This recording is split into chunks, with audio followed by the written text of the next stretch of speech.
జగిత్యాల జిల్లా పైడిపల్లిలో ఉద్రిక్తత నెలకొంది. ఓట్ల లెక్కింపులో అవకతవకలు జరిగాయంటూ ఓడిన సర్పంచ్ అభ్యర్థి అనుచరులు ఆందోళన చేపట్టారు.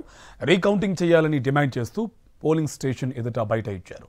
ఈ క్రమంలో డీఎస్పీ రఘుచందర్పై ఆందోళనకారుల దాడి చేయగా డీఎస్పీకి గాయాలయ్యాయి. దీంతో గాల్లోకి రబ్బర్ బుల్లెట్లతో 3 రౌండ్లు కాల్పులు జరిపారు పోలీసులు.